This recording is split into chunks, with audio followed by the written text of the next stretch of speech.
I returned to the hall for my purse, but a security guard dragged me into the control room like I was teetering on a cliff. He did not ask if I was okay. He just said I needed to see this right now, on the screen. The three people I loved most spiked my drink while I toasted my grandfather. My future did not end there because of betrayal. It ended because I realized they were framing me as incompetent to steal everything. My name is Violet Garcia, and I was exactly 2 minutes away from the end of my life. Not my biological life, of course. My heart would keep beating and my lungs would keep drawing air. But the life I had built, the identity I had crafted, and the future I had mapped out were about to be executed in a small, windowless room while the rest of St. Louis slept. It was just after midnight. The gala celebrating my grandfather's 78th birthday had officially wound down. The ballroom at the Ritz-Carlton was mostly empty, save for the catering staff stripping the linen tablecloths and the dull clatter of silverware being tossed into sorting bins. The air still smelled of expensive lilies and prime rib, a scent that usually signaled a job well done. For me, tonight was supposed to be a triumph. I had navigated the sharks of the local zoning board, placated the investors of Blackwater Crest Holdings, and managed to keep my grandfather, Walter Callahan, happy for 5 solid hours. I was already at the valet stand when I realized I did not have my clutch. It was a vintage piece, beaded and heavy, containing my phone, my ID, and the keys to the life I thought I owned. I told the valet to hold my car. I told myself it would take 2 minutes. I turned around and walked back into the hotel, my heels clicking a sharp, solitary rhythm on the marble floor. I was halfway across the lobby, heading toward the corridor that led back to the ballroom, when a shadow detached itself from the wall. It was Elliot Raines.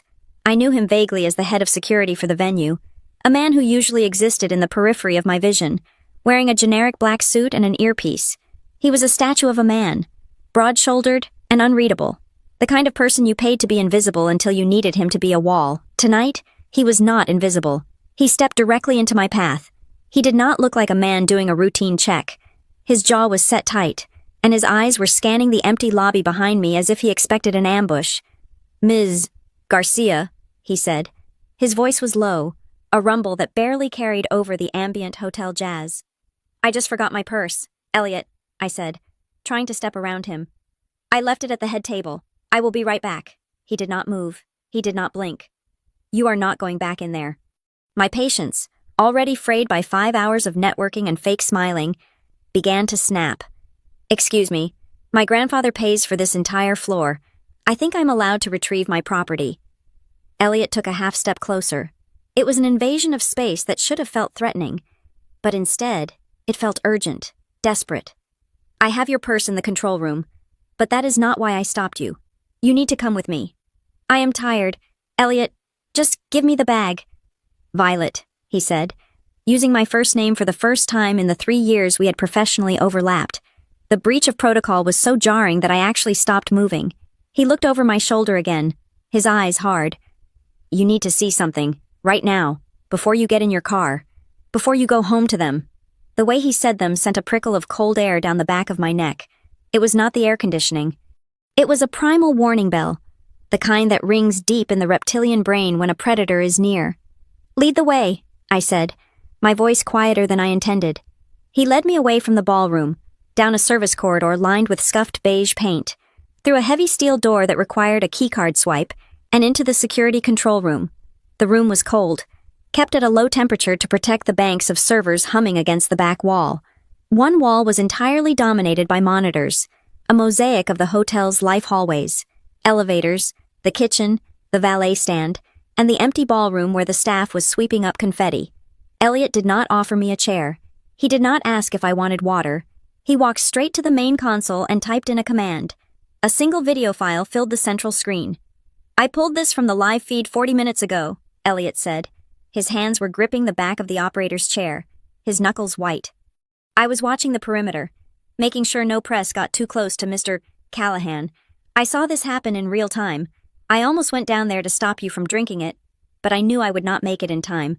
And if I made a scene without proof, they would spin it." "Spin what?" I asked. The screen showed the head table. The timestamp indicated it was early in the evening, right before the main speeches. The image was crystal clear, high definition enough to see the condensation on the crystal glasses. There we were, the perfect American dynasty. My grandfather, Walter, sat in the center, looking regal and slightly frail. To his right sat my mother, Marilyn. To his left, my father, Dean. Next to him was my younger brother, Logan, and there was my empty chair. Next to Logan. "Watch," Elliot said. On the screen, the digital violet stood up. I remembered this moment. I had stood up to go to the podium to deliver the opening toast. I looked confident in my emerald silk dress, my posture perfect, my smile practiced. I turned away from the table and walked toward the microphone stand, which was off camera. The moment my back was turned, the atmosphere at the table shifted. It was subtle, a micro change in body language that I would have missed if I were not staring at it with the intensity of a forensic analyst. My mother, Marilyn, leaned forward. She adjusted her shawl, lifting her arm in a wide, sweeping motion. It looked like a casual adjustment of fabric, but on the screen, it created a perfect visual wall, blocking the line of sight from the guests at the tables to her right. Simultaneously, my father, Dean, turned his head.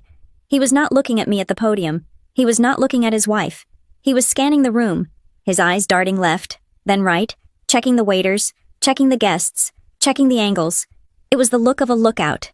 And then, Logan, my baby brother. The boy I had tutored in math, the young man whose DUI charges I had quietly made disappear 2 years ago, the brother I was planning to promote to Vice President of Operations next month because I wanted him to feel included. On the screen, Logan moved with a terrifying, practiced fluidity. He reached into the inner pocket of his tuxedo jacket. His hand came out holding a small, clear vial, no larger than a tube of lip balm, in one smooth motion, shielded by our mother's raised arm and sanctioned by our father's watchful gaze. Logan uncorked the vial with his thumb. He reached over to my water goblet, the one I kept filled because I rarely drank alcohol at work events, and tipped the contents into my water. It took less than 3 seconds. Clear liquid mixed with clear water, no fizz, no color change. He capped the vial and slid it back into his pocket. Then, the three of them did something that made my knees buckle. They looked at each other. They did not look guilty. They did not look fearful. Marilyn lowered her arm. Dean turned back to the table. Logan picked up his napkin, and they smiled. It was not a villainous, mustache-twirling smirk. It was a warm, soft, affectionate smile. It was the kind of smile a family shares when they have successfully pulled off a surprise birthday party or nailed a group photo. It was a smile of camaraderie. It was a smile of intimate collaboration. It was the warmth of it that broke me. That warmth was the lie I had lived in for 34 years. Elliot paused the video. The frame froze on that tripartite smile. I felt the blood drain from my face, rushing down to my feet, leaving me lightheaded and swaying. I reached out and gripped the edge of the control desk, my fingernails digging into the laminate. "I drank that," I whispered. My voice sounded foreign, like it was coming from underwater. I came back to the table after the toast. I was thirsty. I drank the whole glass. I remembered the taste. It had tasted like water. Just water, maybe a little bitter. But I had assumed it was the lemon wedge, or the metallic tang of anxiety that always coated my tongue during public speaking. "What was it?" I asked, turning to Elliot. "Poison. Are they trying to kill me?" "If they wanted to kill you, they would have used something faster," Elliot said, his voice grim. "And they would not do it in a room full of witnesses where an autopsy would be mandatory. Killers hide. These three, they are not hiding. They are managing." Managing. The word hung in the cold air. I looked back at the frozen screen. I looked at my hands. They were trembling, a genuine, uncontrollable tremor. "How long?" I asked. The question tore out of my throat. "How long have they been doing this?" Elliot typed another command. The screen split into 4 quadrants. "This is from the Christmas gala last month," he said, pointing to the top left. "This is from the shareholder meeting lunch in October," pointing to the top right. "This is from your birthday dinner in August." In every single quadrant, the choreography was identical. Marilyn creates the block. Dean secures the perimeter. Logan administers the dose. "I have been feeling foggy," I said, the realization crashing over me like a tidal wave of ice water. For months, I thought it was burnout. I thought I was working too hard. I have been forgetting names. I have been losing my train of thought in meetings. I have been dropping things. I looked at Elliot, my eyes wide with horror. I told them about it. I told my mother last week that I was worried I was having early onset cognitive issues. She held my hand. She told me to rest. She made me tea. They are not poisoning you to kill you, Violet, Elliot said, his voice hard as stone. They are poisoning you to discredit you. I stared at the screen. The pieces of the last 6 months slammed into place with the violence of a car crash. The missed deadlines I swore I had met, the confusion during the budget review, the exhaustion that made me sleep through my alarm, the subtle looks of pity from the board members, the way my father would gently interrupt me in meetings, saying, "Let me take this one, sweetheart. You look tired." They were not protecting me. They were dismantling me, brick by brick, neuron by neuron. Why? I asked, though deep down, I already knew. The answer was always the same in our world. Control, Elliot said. If you are incompetent, you cannot inherit the chair. If you are mentally unstable, you cannot control the trust. If you are sick, you need a guardian. A guardian, that was the endgame. They did not just want my job, they wanted my autonomy. They wanted to declare me unfit, lock me away in a gilded cage of recovery, and strip mine the assets I had spent a decade protecting. They were going to gaslight me into insanity and then cash the check. I felt a wave of nausea so strong I had to close my eyes. I had been drinking their poison and thanking them for the water. I had been confiding my symptoms to the architects of my destruction. Violet, Elliot said. He stepped closer, breaking my paralysis. You cannot go home tonight. You cannot let them know you know, if they realize you have seen this. He did not finish the sentence. He did not have to. I have the files, Elliot continued. I made copies on an encrypted drive. I wiped the main server logs for the last hour. As far as anyone knows, the cameras malfunctioned during cleanup. But you need to leave, now. He handed me my beaded clutch. It felt heavy in my hand, like a weapon. Why are you telling me? I asked, looking up at him. You work for my grandfather. My father signs your checks. Elliot looked at the screen, at the image of Logan pouring the drug. My sister was in a situation like this, he said quietly. Domestic, not corporate. But the look in their eyes, the coordination, I know what predators look like when they hunt in a pack. I did not help her in time. I am not making that mistake again. He opened the door for me. Go, he said. Act normal. Do not drink anything they give you, and get a blood test. Tonight. I walked out of the control room. The walk back to the valet stand felt like an out-of-body experience. The hallway was the same. The carpet was the same. The generic hotel art on the walls was the same. But the world had changed. The colors seemed sharper, harsher. The silence of the hotel felt predatory. I reached the lobby. The valet brought my car around. A sleek black sedan that I had bought with my own bonus money. He held the door open for me. Good night, Ms. Garcia, he said cheerfully. Hope you had a wonderful evening. It was enlightening, I said. My voice was steady. It surprised me how steady it was. I slid into the driver's seat. I gripped the steering wheel. The leather was cool under my palms. I looked in the rearview mirror. My face stared back at me. I looked the same as I had 2 hours ago. Same makeup, same hair, same eyes. But the woman in the mirror was gone. The Violet Garcia who trusted her mother was dead. The Violet Garcia who looked up to her father was dead. The Violet Garcia who protected her brother was dead. They had killed her in that ballroom. With a smile and a vial of clear liquid, I started the engine. The dashboard lit up. I was not going home. Not yet. I had to find a 24-hour lab. I had to find a lawyer who was not on my family's payroll. And I had to stop shaking. I took a deep breath, inhaling the scent of the new car leather and the faint, lingering perfume of the woman I used to be. They thought they were dealing with a sick, tired, confused girl. They thought they were slowly turning down the dimmer switch on my mind until I faded into the dark. They were wrong. They had just woken me up. I shifted the car into drive and pulled away from the curb. Leaving the Ritz-Carlton behind me, the future I had planned was over. It had ended in a security room with a grainy video clip. Now, a new future began. It was not going to be about business. It was not going to be about family. It was going to be about war. I drove until the city lights of St. Louis blurred into the darkness of the interstate. My hands were gripping the steering wheel so tightly that my knuckles had turned the color of old bone. I needed distance. I needed the hum of the engine to drown out the loop playing in my head, the video of my family smiling while they poisoned me. For the last hour, I had been operating on pure shock. Now, as the adrenaline began to metabolize, a cold, hard clarity washed over me. I began to review the ledger of my life, looking for the red ink I had missed. I had always believed that competence was its own shield.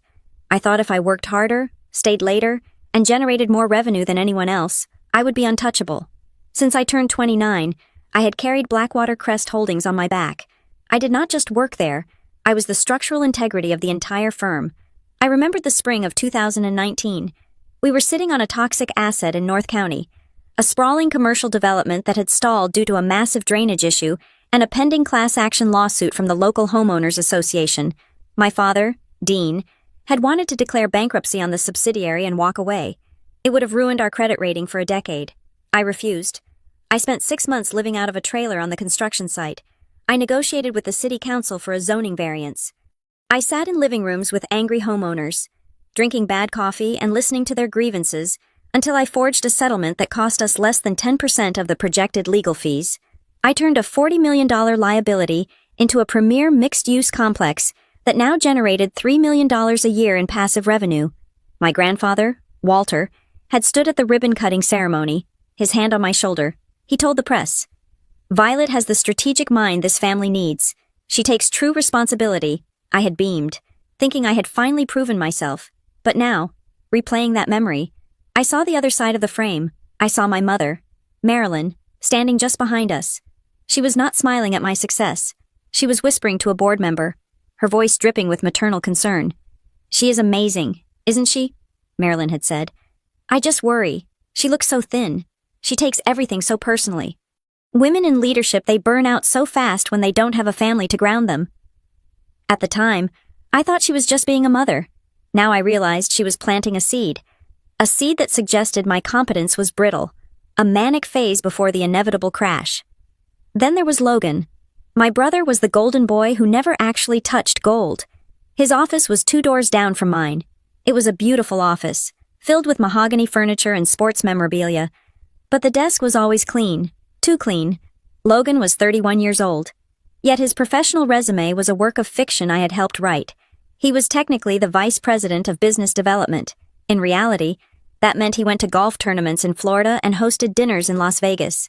Whenever I asked where Logan was during a crisis, my father would wave a hand dismissively. "He is networking. Violet, he is building the soft power. We need that stability for the future. You are the engine, but Logan is the paint job. People like the paint job." I had swallowed my resentment because I loved him. I thought he was just lazy. I thought he was harmless. I was wrong. He wasn't lazy. He was an actor. And for the last 6 months, he had been playing the role of the concerned brother, while I played the role of the deteriorating sister. The timeline Elliot showed me in the security room matched perfectly with the decline of my health. It started about 8 months ago. I began to feel a heaviness in my limbs, a mental fog that refused to lift no matter how much espresso I drank. I would sit in meetings, listening to financial reports, and suddenly the numbers would swim on the page. I would lose the thread of a sentence halfway through speaking it. I blamed myself.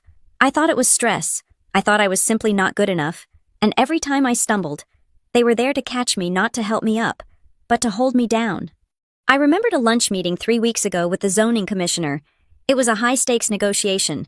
Halfway through the appetizer, I felt a sudden wave of dizziness. My speech slurred slightly. I had to grip the table to keep the room from spinning. My father had immediately placed a hand on my arm. He didn't look at me. He looked at the commissioner. "I am so sorry," Dean had said, his voice smooth and apologetic. "Violet has been under a tremendous amount of pressure lately. We have been trying to get her to take a sabbatical. She pushes herself too hard, and sometimes the cracks show." He had signaled the waiter to take my wine glass away. Even though I had only taken 1 sip, it was a masterful performance. To the commissioner, it looked like a father protecting his overworked daughter, but in reality, he was confirming a narrative. Violet Garcia is unstable. Violet Garcia is cracking. I merged onto the highway exit that led toward the medical district. I needed that blood test. I needed empirical data. As I waited at a red light, a terrifying realization settled in my gut. This wasn't just about the CEO position. If they just wanted the job, they could have outvoted me at the board level. They had the numbers. No, this was deeper. This was about ownership. I owned 30% of Blackwater Crest directly, a gift from my grandmother before she passed. I was also the primary beneficiary of the Callahan Family Trust, which controlled another 20%. Together, I held the controlling interest. They couldn't fire me. They couldn't vote me out, unless I was legally incapacitated. The thought made my blood run cold. If they could prove a pattern of cognitive decline, memory loss, public outbursts, erratic behavior, substance issues, they could petition the court. They could argue that I was a danger to myself and the company's assets. They weren't trying to fire me. They were trying to place me under a conservatorship. They wanted to become my legal guardians. If they succeeded, I would become a child in the eyes of the law. My father would control my shares. My mother would control my bank accounts. Logan would take my title, and I would be sent away to some quiet, expensive facility to rest while they stripped the company for parts. I would be a ghost in my own life. I pulled into the parking lot of the private forensic lab Elliot had recommended. It was a nondescript brick building, the kind of place that handled paternity tests and corporate drug screenings. Before I got out of the car, I pulled out my phone. My hands were shaking less now. The anger was stabilizing them. I opened my calendar app. I wanted to see what was coming. I wanted to see their endgame. There it was, 2 weeks from Saturday. The Callahan Legacy Gala.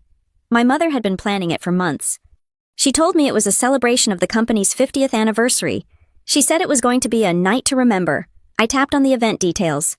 The guest list was massive. 300 people. The mayor, the state senator, the entire board of directors, every major investor in the Midwest. My mother had sent me a draft of the itinerary yesterday. I hadn't looked at it closely then because I was too busy reviewing contracts. I opened the attachment now. 7 p.m. Cocktails, 8 p.m. Dinner, 9 p.m. Keynote address by Walter Callahan, 9:30 p.m. A special announcement regarding the future leadership of Blackwater Crest.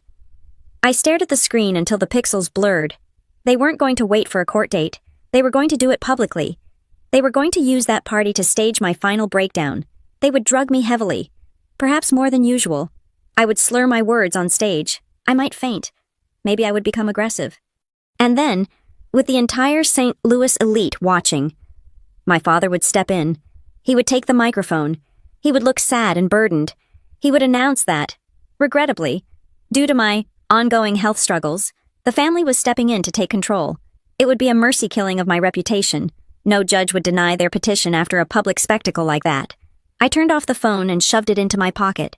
They had a plan. They had a timeline. They had a date circled in red where they would bury Violet Garcia alive. I looked up at the neon sign of the laboratory. They thought they were writing a tragedy about a woman who lost her mind.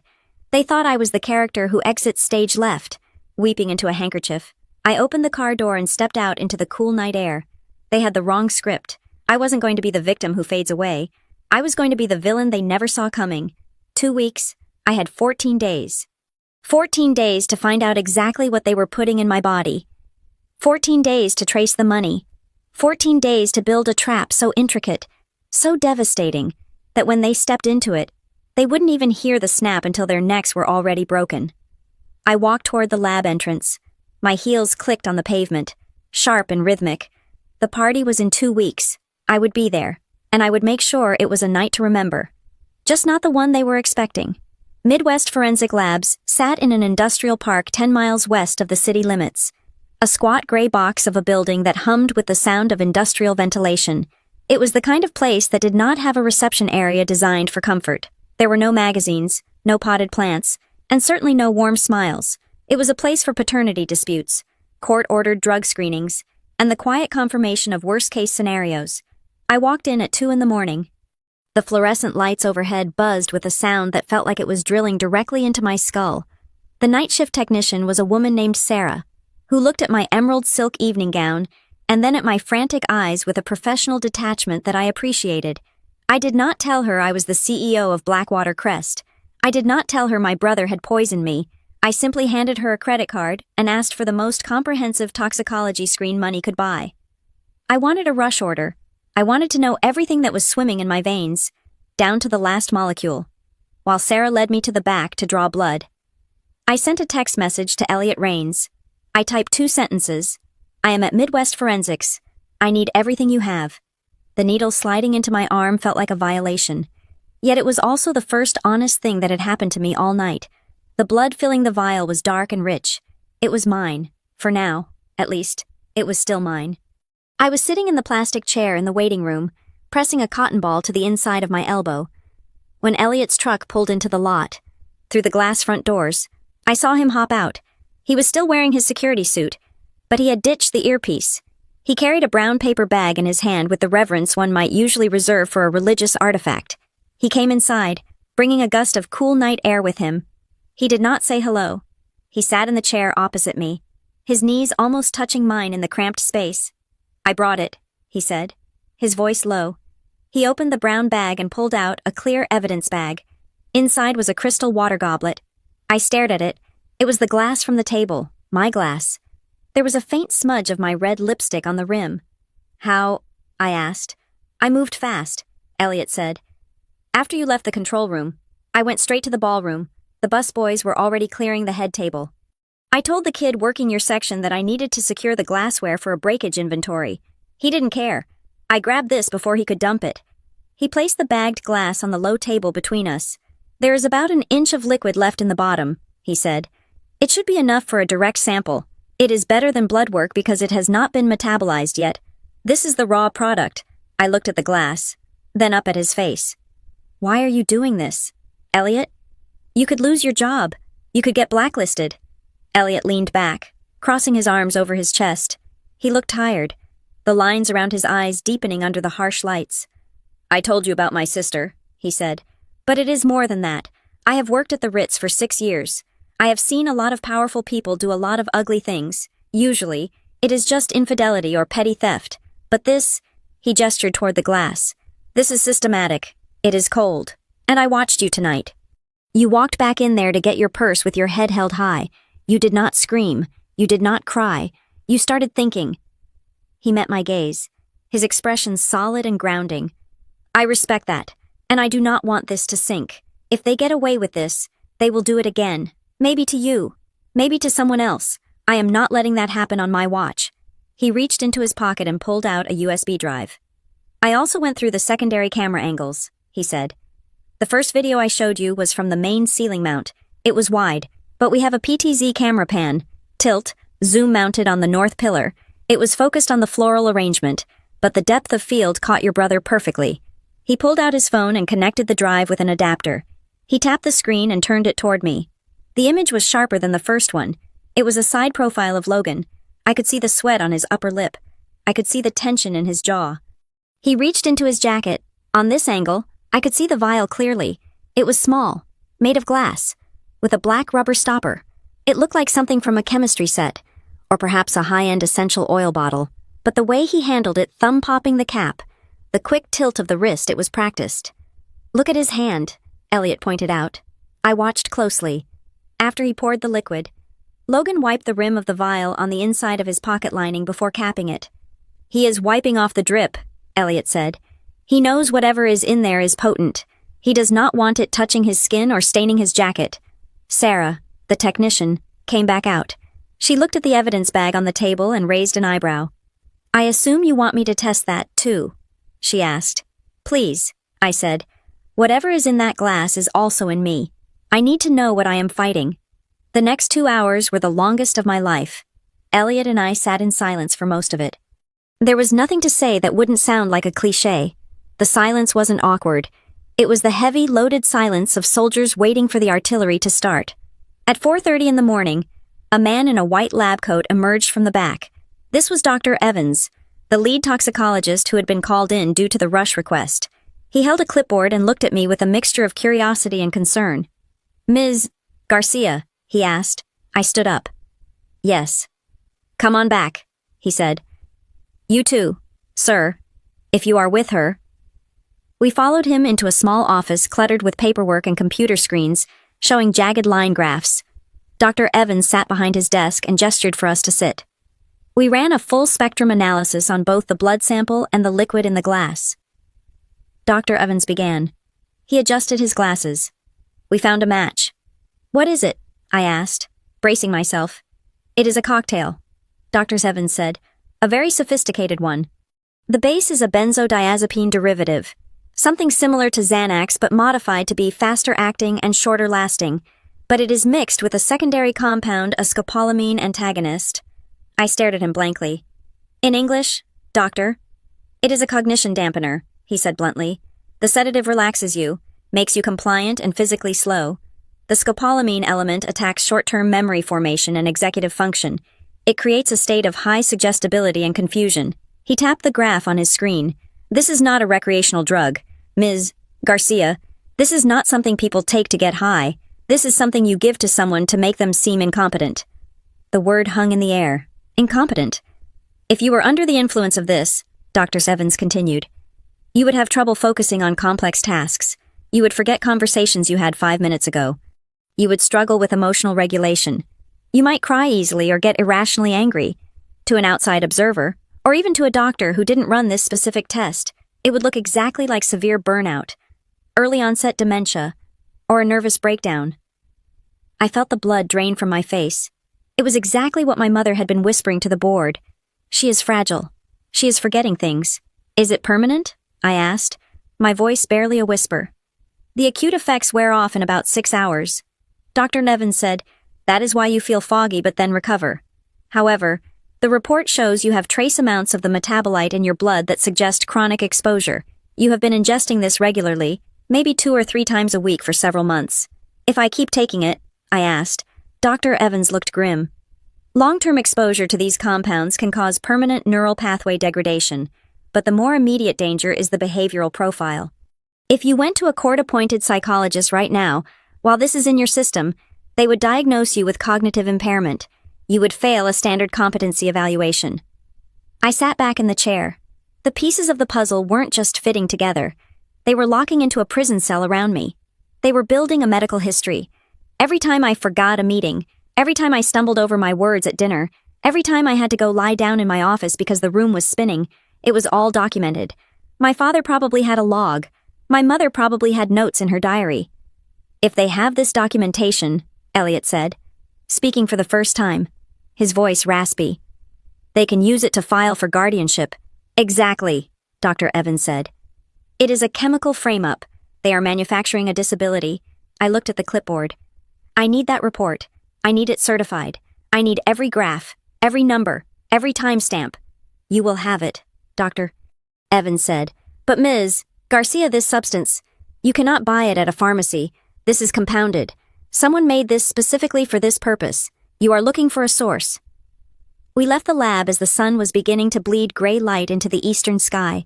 The air was damp and cold. I stood by my car, holding the thick envelope containing the report. It was heavy. It was the weight of my life, distilled into paper. The fear that had been vibrating in my chest all night had vanished. In its place was something else, something colder, something sharper. It was the clarity of a surgeon picking up a scalpel. I looked at Elliot. This report proves I was drugged, but it does not prove who did it. The video shows Logan pouring it, but a good lawyer could argue it was just a sweetener, or a supplement, or that I asked him to do it. It is a start, Elliot argued. It is a shield, I corrected him. I need a sword. I looked out at the empty parking lot. My family had spent months gaslighting me. They had made me doubt my own mind. They had made me question my own sanity. To destroy them, I said, my voice steady and low. I need to find the supply. I need to find the actual bottle Logan used. And more importantly, I need to know why now. Why are they accelerating the timeline? Money, Elliot said. It is always money. We are wealthy, I said. We have always been wealthy. This feels desperate. They are rushing toward that gala. They are risking exposure because they are on a clock. I opened my car door. The video is just the bait, I said, thinking aloud. If I go to the police now, they will lawyer up. They will hide the assets. They will claim I am hallucinating, and the video is grainy enough to create reasonable doubt. I need to catch them with the smoking gun. Where is the gun? Elliot asked. I looked back toward the city, toward the sprawling estate in the suburbs where I grew up. The house where I learned to walk. The house where I learned to read. The house where my family was currently sleeping, dreaming of the day they would lock me away. The gun is in the house, I said. Logan is arrogant. He kept the vial in his pocket. He wiped it, but he didn't throw it away at the party. He took it home. I turned the ignition. The engine purred to life. I am going to find it, I said. I am going to find the drugs.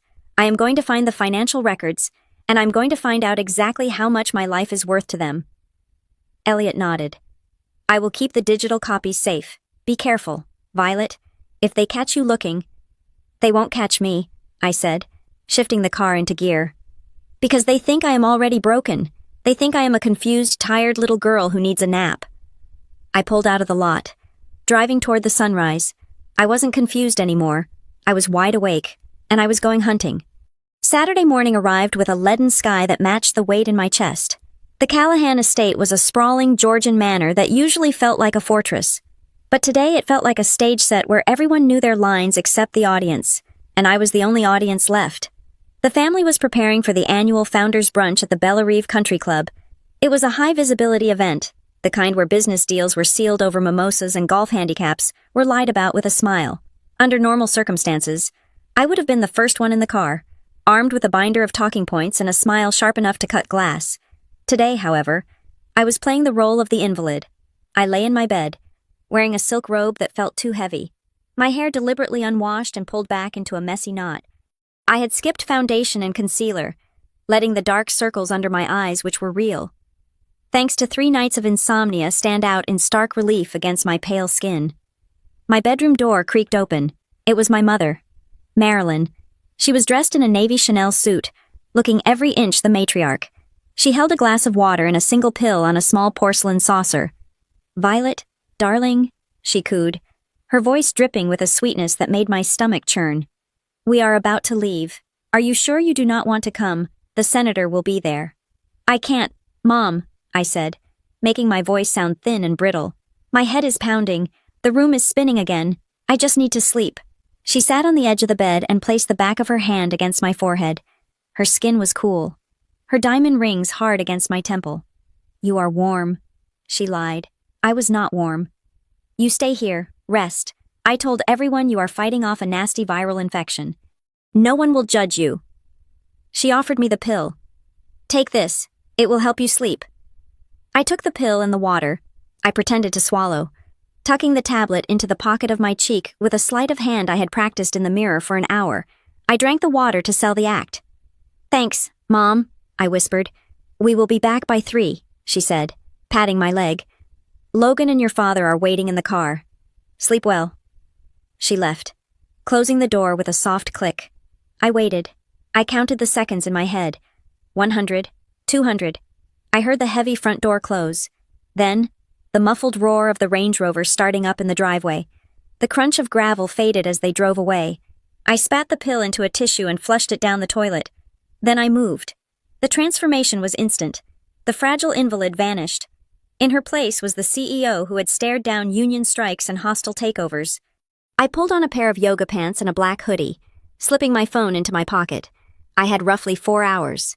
I moved through the silent house like a ghost. The staff had been given the day off, a generosity my father had insisted on, likely to ensure there were no witnesses to my condition if I had an episode. The house was empty. I headed straight for the East Wing, to Logan's home office. Logan loved his privacy. He had installed a biometric lock on his office door 2 years ago, claiming he had sensitive client files. But I knew Logan. He was lazy, and he was arrogant. He never believed anyone would actually try to breach his sanctuary. I did not have his fingerprint, but I had something better. I had the master override key. When we renovated the HVAC system last summer, I had to have access to every room for the contractors. I had kept the physical key on my keychain, telling Logan I had returned it to the security company. He had never checked. My hands were steady as I slid the brass key into the cylinder beneath the fingerprint scanner. It turned with a satisfying heavy clunk. I slipped inside and closed the door behind me. Locking it from the inside, the room smelled of leather, stale cigar smoke, and expensive bourbon. It was a chaotic mess of trophies, framed photos of Logan with minor celebrities, and a desk that looked like a disaster zone. I put on a pair of latex gloves I had swiped from the kitchen cleaning supply closet. I pulled out my phone and started a video recording. "I am entering Logan Garcia's office," I narrated softly, the camera panning across the room. "Time is 10:45 in the morning. Purpose of entry is to secure evidence of financial misconduct and conspiracy." I needed to establish a chain of custody, even if it was just for my lawyer. If they accused me of planting evidence, this video would be my insurance. I started with the desk drawers. They were locked, but a letter opener from the desktop worked the flimsy mechanism of the side drawer. What I found was not business development strategies. It was a graveyard of bad decisions. I pulled out a stack of paper-clipped documents. I laid them on the desk, keeping the camera focused on the text. Gambling debts, I whispered. There were markers from 3 different casinos in Las Vegas, totaling over $400,000. There were wire transfer receipts to offshore accounts in the Cayman Islands. But the real horror was underneath the casino markers. I found a thick envelope from a private lending firm called Apex Capital. I knew Apex. They were not a bank. They were loan sharks who wore suits and charged interest rates that bordered on criminal. The loan amount was staggering. $2 million, I read aloud, my voice shaking slightly. Due in full in 90 days. The date on the loan was 3 months ago. The deadline was next week. Logan was underwater. He was drowning. If he didn't pay this back, they wouldn't just sue him. People like Apex broke legs. Or worse, this was the motive. He didn't just want my job for the prestige. He needed my salary, my bonuses, and access to the company accounts to save his own life. I photographed every page, every signature, every threatening late notice printed in bold red ink. Okay, Logan, I muttered. Where's the poison? I knew my brother. He was sentimental about his vices. He wouldn't throw the vial away. He would keep it as a trophy, a symbol of his cleverness. I searched the bookshelves. I checked the humidor. Nothing. Then I saw it. An antique globe stand in the corner of the room. It was a 19th century piece our grandfather had given him. Logan used to brag about the secret compartment in the base where bootleggers used to hide flask whiskey. I walked over to the globe. I tilted the sphere back and pressed the hidden latch near the equator line. A small drawer popped out of the wooden base. My heart hammered against my ribs. Inside, nestled in a bed of velvet, was the vial. It was identical to the one in the video. Small glass bottle, black rubber stopper. I picked it up carefully with my gloved hand, bringing it close to the phone's camera lens. Found in the secret compartment of the antique globe in Logan's office, I narrated. The vial was not empty. There was a residue at the bottom. A few drops of clear, viscous liquid clinging to the glass. Residue present, I said. This goes to the lab. I placed the vial into a Ziploc bag I had brought with me. I was about to close the globe when I saw the edge of a manila folder tucked underneath the velvet lining. I pulled it out. The label on the tab was handwritten in my father's distinct, sharp script. Guardianship Strategy, VG. The air left my lungs. I opened the folder. It was not just a plan. It was a screenplay for my destruction. There were emails between my father and a crooked psychiatrist named Dr. Aris. They discussed symptom escalation and legal precedents for involuntary commitment. There was a draft of a petition to the probate court, already filled out. Petitioner Dean Garcia, respondent Violet Garcia. Reason, severe cognitive decline, paranoia, inability to manage financial affairs. And then, the kicker. A timeline titled, Asset Liquidation. They weren't just going to manage my money, they were going to sell my shares. The buyer was listed as a shell company, but I recognized the address. It traced back to a rival developer we had been fighting for years. They were going to sell my birthright to our enemies to pay off Logan's gambling debts and fund their own retirements. I felt a wave of nausea so violent I had to lean against the desk. This wasn't just greed. This was an execution. They were going to erase me. Suddenly, a sound cut through the silence of the house. The crunch of tires on gravel. I froze. I checked my watch. It was only 11:15. They were supposed to be gone until 3. Why were they back? Car doors slammed. Voices drifted up from the driveway. I forgot the portfolio. Dean, I cannot meet him without the portfolio. It was Logan. He sounded frantic. Just hurry up, my father shouted. We are already late. Panic, cold and electric, shot through my veins. Logan was coming up here. To this room, to get a portfolio. I was trapped. I had maybe 60 seconds before he walked through that door. I scrambled. I shoved the guardianship folder back under the velvet lining of the globe. I snapped the secret drawer shut. I spun the globe to its original position. I grabbed the financial documents from the desk. I couldn't organize them perfectly. I just shoved them back into the side drawer. Was the paperclip on the left or the right? I couldn't remember. I jammed it in and locked the drawer with the letter opener. The front door opened downstairs. I will be right down, Logan yelled from the foyer. I heard his heavy footsteps pounding up the stairs. I looked around. Had I left anything? The chair. I spun it back to face the window. I sprinted to the door. I could hear him on the landing. He was 20 feet away. If I opened the door now, he would see me. I looked at the secondary exit, a narrow door that led to a shared bathroom connecting to the guest suite. I bolted for it. I slipped inside the bathroom just as I heard the beep of the biometric lock on the office door. I held my breath, pressing my ear against the wood. The office door opened. Logan stomped in. I heard him rummaging around the desk. "Where is it? Where is it?" he muttered. My heart was beating so hard, I was terrified he could hear it through the wall. I clutched the Ziploc bag with the vial against my chest. Silence. Had he noticed the drawer? Had he seen the globe was slightly askew? "Got it," he said. I heard his footsteps retreat. The office door beeped as it locked automatically. I didn't move. I waited until I heard him running down the stairs. "Let's go," he yelled. The front door slammed again. The engine revved. The gravel crunched. They were gone. I slumped against the bathroom door, sliding down until I hit the cold tile floor. I was gasping for air, sweat drenching my back. I had the vial. I had the photos of the debts. I had the video of the guardianship plan. I stood up, my legs shaking. I needed to get back to my room. I needed to be the invalid again. I crept back through the hallway, entering my bedroom. I stripped off the yoga pants and hoodie, hiding them deep in the back of my closet inside a garment bag. I put the heavy silk robe back on. I messed up the pillows to look like I had been tossing and turning. I hid the Ziploc bag and my phone inside the hollowed-out base of my bedside lamp, my own secret hiding spot. I climbed into bed and pulled the duvet up to my chin. 10 minutes later, the house was silent again, but 20 minutes after that, the car returned. They must have retrieved the portfolio and come back to change or check on me before heading to the event properly. My bedroom door opened. I kept my eyes closed, breathing in a slow, shallow rhythm. It was Logan. I could smell the same cologne that lingered in his office. He walked to the side of the bed. I felt his presence looming over me. He wasn't checking to see if I was okay. He was checking to see if I was still out of the way. He pulled out his phone. I heard the tap of keys. "Yeah," he whispered into the phone. "She is out cold.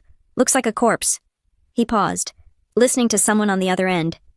"Don't worry," Logan said, a smirk audible in his voice. "She is still weak. Everything is on plan. By the time she wakes up enough to realize what is happening, the papers will already be signed." He laughed, a short, cruel sound. "We are going to be rich, man. Just get the buyer ready." He walked out of the room, leaving the door slightly ajar. I opened my eyes. I stared at the ceiling, where a crystal chandelier caught a stray beam of light from the window. They thought I was a corpse. They thought I was finished. I reached under the duvet and clenched my fist. Logan was right about one thing. Someone was going to be finished by the time the papers were signed. But it wasn't going to be me. The Sunday after I raided Logan's office, I spent the entire day securing my insurance policy. I did not trust the cloud, and I certainly did not trust the safe in my bedroom, which I now knew my mother had a key to. I went to the basement, behind the heavy oak paneling of the wine cellar, where my father kept his vintage Bordeaux. Years ago, I had installed a small, fireproof wall safe behind a rack of 1982 Petrus. Only I knew the combination. I took the USB drive containing the security footage from the party. I took the SD card with the photos of Logan's gambling debts and the guardianship papers. I placed them inside a waterproof pouch. Then I initiated a full backup of my personal laptop to a solid-state drive, encrypted with a 256-bit key that would take a supercomputer a century to crack. I locked it all away behind the wine rack. If they came for me, if they dragged me out of the house in a straitjacket, the truth would be waiting here, safe among the expensive reds. Monday morning marked the beginning of my greatest performance. I was no longer Violet Garcia, the shark of the real estate world. I was Violet the victim, Violet the broken. I arrived at the office 20 minutes late. I had never been late in 6 years. I wore a suit that was slightly wrinkled, and I had applied makeup to make my skin look sallow and gray. When I walked into the conference room for the weekly executive strategy meeting, the conversation stopped. My father sat at the head of the table. Logan was to his right, spinning a pen between his fingers. "Sorry," I mumbled, avoiding eye contact. "Traffic. I got turned around." I sat down and opened my laptop.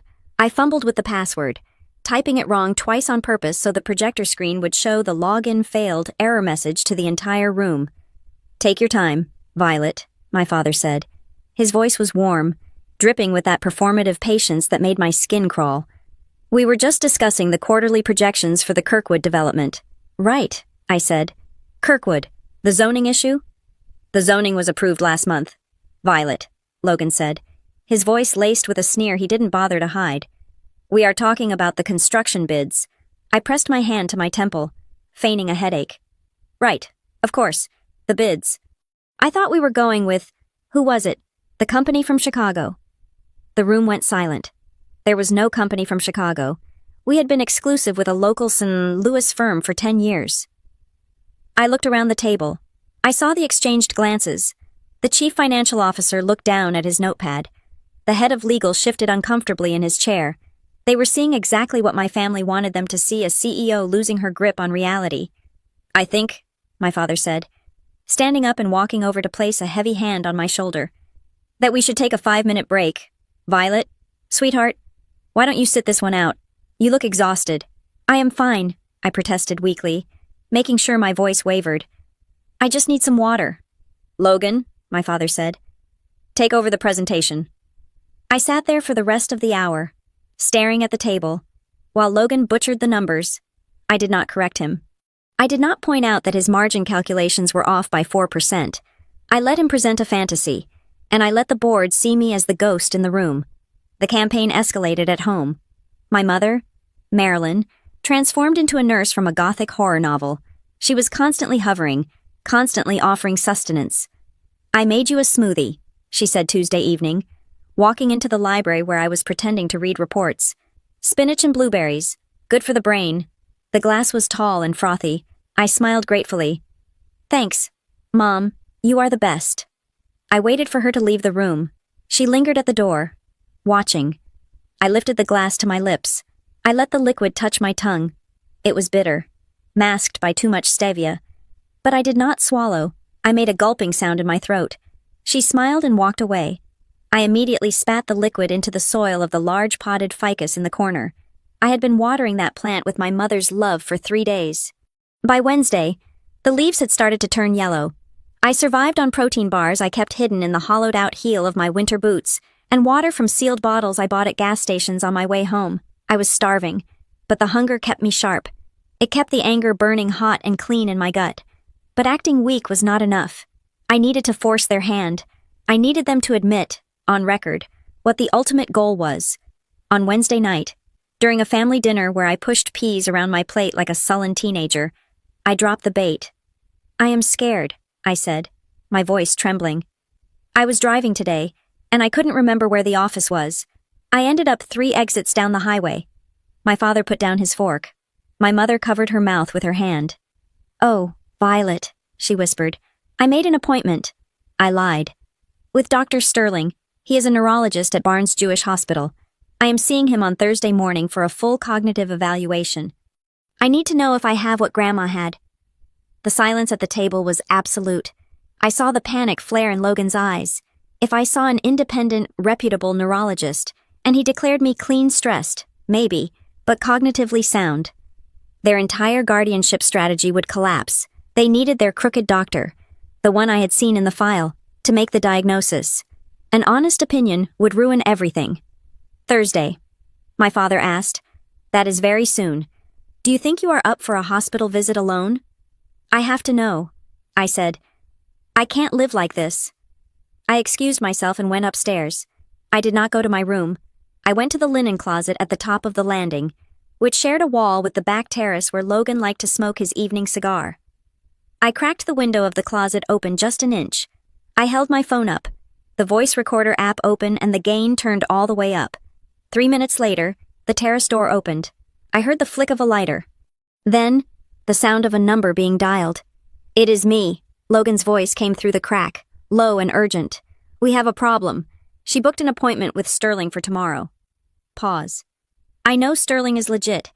That is the problem if he scans her brain and finds out she is fine, or worse, finds the traces of the compound before we can flush it. We are dead. The guardianship petition requires a diagnosis of permanent incapacity. Sterling won't give us that. My heart hammered against my ribs.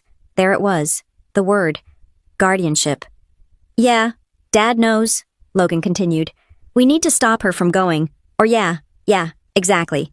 The party is Saturday. We just need to keep her confused until then. Once the announcement is made on stage, and she melts down in front of the cameras, no one will believe a second opinion. We own the narrative. He laughed, a harsh, nervous sound. Don't worry, I will swap her morning vitamins. She won't be driving anywhere tomorrow. I stopped the recording. I saved the file. I uploaded it immediately to the encrypted cloud server I had set up. I had them. I had the financial motive. I had the method. And now, I had the confession of the legal conspiracy. But I wasn't done. I needed to know exactly where the line was. The next morning, instead of going to the fake appointment, I called in sick. I claimed I couldn't get out of bed. This delighted them. It meant I wasn't seeing Dr. Sterling. I used the time to make a call I should have made days ago. I used a burner phone I had bought with cash. Dana Klein, the voice on the other end answered. She was a criminal defense attorney known for being expensive and ruthless. She was not a family friend. She was a shark who ate other sharks. I need to know the laws regarding recording conversations in Missouri, I said, skipping the pleasantries. Specifically, if I am a party to the conversation, or if I am recording in my own home where I have an expectation of privacy. Missouri is a one-party consent state, Dana said immediately. As long as you are present, or one party consents, it is legal. But if you are recording two other people and you are not part of the chat that is wiretapping, that is a felony, unless what? Unless you can prove there was no reasonable expectation of privacy, or if the recording captures the commission of a violent crime or conspiracy to cause bodily harm. Who are you recording? My family, I said. They are poisoning me to force a conservatorship. Silence on the line. Then, the sound of a pen clicking. I am listening, Dana said. And if you have proof of poisoning, the wiretapping issue becomes secondary to attempted grievous bodily harm. Do you have samples? I have the poison, I said. I have the blood work, and I have them discussing the legal setup. Don't bring it to the police yet, Dana advised. Local cops fumble white-collar conspiracies. They will treat it like a domestic dispute. You need to package this so tight that when we drop it, the district attorney has no choice but to indict. Bring me everything. Not yet, I said. There is one more act. They are planning a finale at the gala on Saturday. I need them to commit to the act in public. I need witnesses. That is dangerous, Dana warned. If they are desperate, and you corner them. I am not cornering them, I said. I am letting them think they have cornered me. I hung up. I spent the rest of Thursday and all of Friday in a self-imposed detox. I poured the vitamins Logan left for me down the sink. I drank 4 liters of water a day. I took activated charcoal capsules I had smuggled in to bind any remaining toxins in my gut. I did high-intensity interval training in my locked bedroom with the music low, sweating out the chemicals, forcing my metabolism to burn through the fog. It worked. By Friday night, the heaviness behind my eyes was gone. My memory was sharp. I could recall the closing price of the NASDAQ from 3 weeks ago. I could recite the periodic table. My hands were steady. I looked in the mirror. I looked terrible. My hair was greasy. My skin was pale from the lack of sunlight, and I had deliberately forgone my moisturizing routine to enhance the wrinkles around my eyes. But the eyes themselves, they were clear. They were predatory. I heard a knock at the door. Violet. It was my father. Can we come in? I slumped my shoulders. I let my jaw go slack. I sat on the edge of the bed and stared at the floor. Come in, I whispered. Dean and Marilyn entered. They were holding a garment bag. We brought your dress for tomorrow, Marilyn said softly. For the gala. We think you should come, just for an hour. It would mean so much to your grandfather to see you. I don't know, I said, letting a tremor enter my voice. I feel so lost. We will be right there with you, Dean said. We will hold you up. We have a big announcement to make, and we want you on stage with us. You won't have to say a word. Just stand there and smile. I looked up at them. I let my eyes fill with tears. Okay, I said. I will do it for Grandpa. They exchanged a look. It was the same look from the video. The look of a trap snapping shut. Good girl, my father said. Get some rest. Tomorrow is a big day. They left the room, closing the door on the daughter they thought they had broken. I stood up. I walked to the garment bag and unzipped it. It was a beautiful dress. Silver, shimmering, almost like armor. I ran my hand over the fabric. Yes, I said to the empty room. Tomorrow is a big day. I wasn't going to just stand there and smile. I was going to burn their house down, and I was going to use the microphone they gave me to strike the match. I knew I could not fight a war on 2 fronts without a general. My family had the numbers, the element of surprise, and the ruthlessness of the desperate. I had the truth. But truth is a fragile thing in a courtroom if you do not have the paperwork to back it up. I needed Graham Sutter. Graham was my grandfather's oldest friend. They had built the foundation of the St. Louis business community together in the 70s. back when deals were made with handshakes and scotch rather than lawyers and digital signatures. Graham was the trustee of the Callahan Family Trust, a man who treated fiduciary duty like a religious vow. He was 80 years old, sharp as a razor, and the only person in the world Walter Callahan listened to without interruption. I drove to his residence in Clayton just after dawn on Friday morning. I had slipped out of the house before the staff arrived, wearing my running clothes to look like I was just going for a jog. I parked 2 blocks away and walked to his front door, clutching the waterproof pouch that contained my life. Graham opened the door himself, wearing a silk dressing gown and holding a cup of black coffee. He looked at my face, no makeup, dark circles, eyes burning with manic intensity, and he did not ask if I was okay. He simply stepped back and held the door open. We sat in his study. It was a room that smelled of cedar and old leather, a sanctuary of silence. I did not speak for the first 10 minutes. I simply laid out the evidence on his mahogany desk. The photos of Logan's gambling debts, the toxicology report from Midwest Forensics, the video clip of the poisoning, the audio recording of my brother and father plotting to have me committed. Graham went through the documents slowly. He put on his reading glasses. He picked up the photos. He listened to the audio file on my phone. When he finished, he took off his glasses and placed them gently on the desk. His hands were trembling, not from age, but from a rage so profound it seemed to lower the temperature in the room. "I held Logan when he was 3 days old," Graham said softly. "I gave Dean his first loan when he wanted to start his own venture. I thought they were just greedy. I thought they were just mediocre men living in Walter's shadow." He looked up at me, his eyes hard and wet.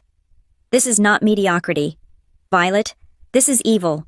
This is a conspiracy to commit bodily harm and grand larceny. This is not a family matter anymore." "They are going to announce the transition tomorrow night," I said. "They are going to trigger a public breakdown and then file the papers on Monday morning. If they get emergency guardianship, they get control of my voting shares. They get the trust." Graham stood up and walked to the wall safe behind a painting of a hunting scene. He spun the dial with practiced precision. "They will get nothing," he growled.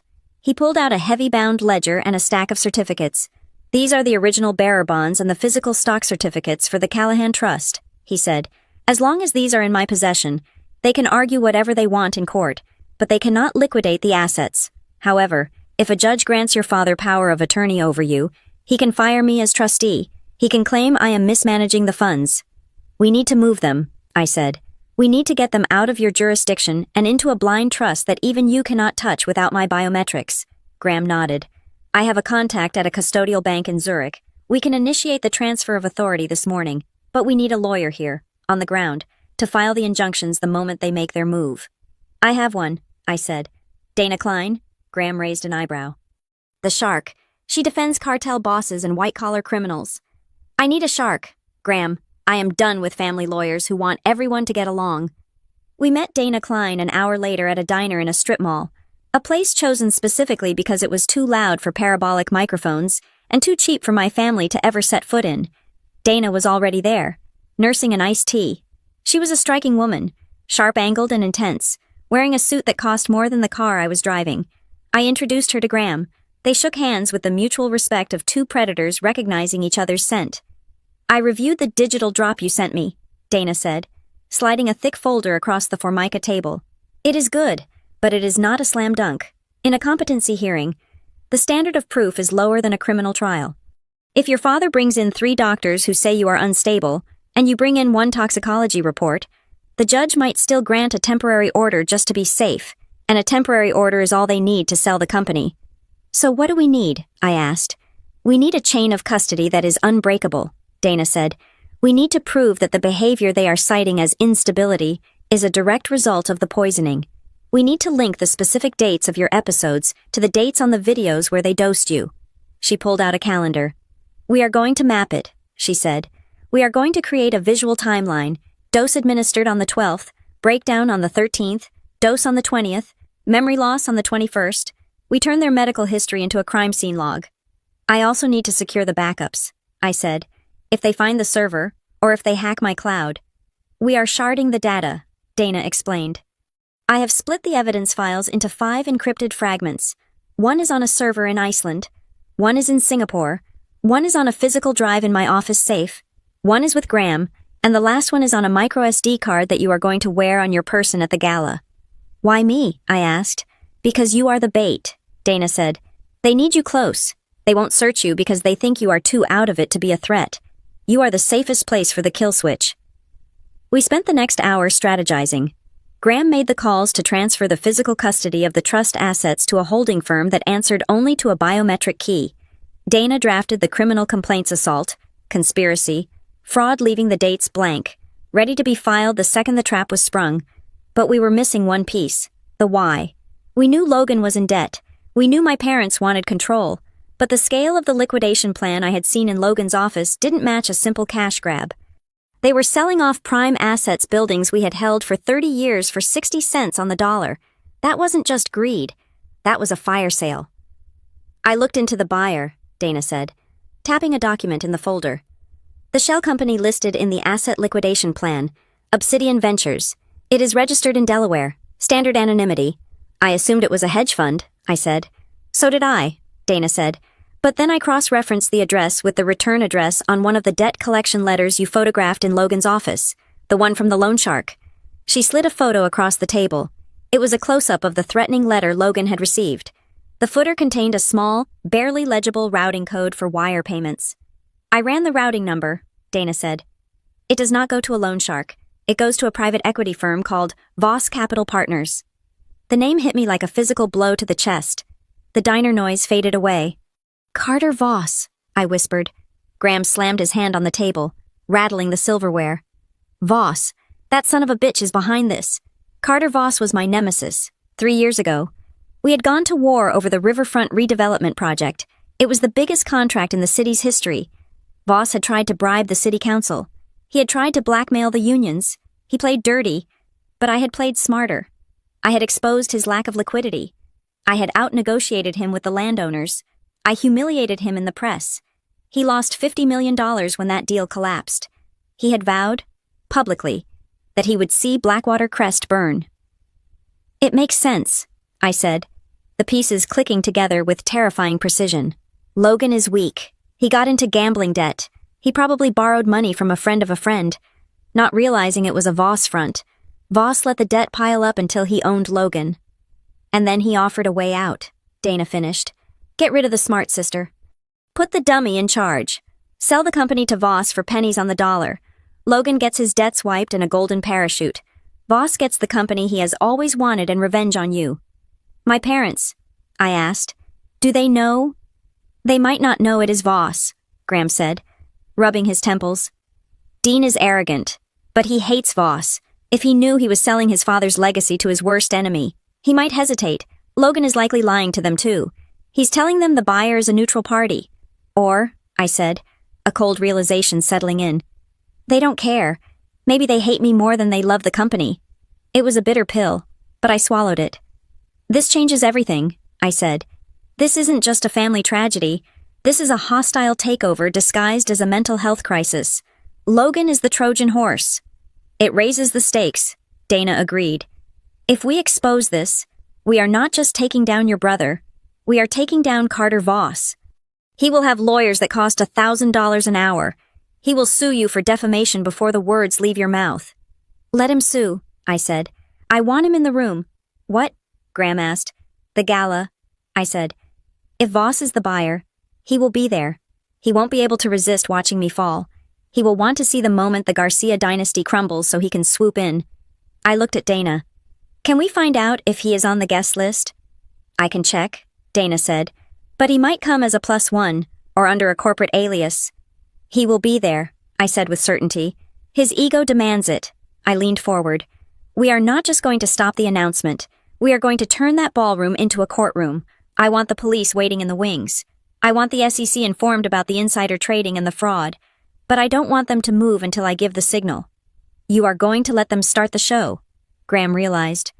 We spent the rest of the meeting finalizing the logistics. Dana would coordinate with a private security team to secure the exits of the ballroom. She would have a team of forensic accountants ready to seize the company servers the moment the police moved in.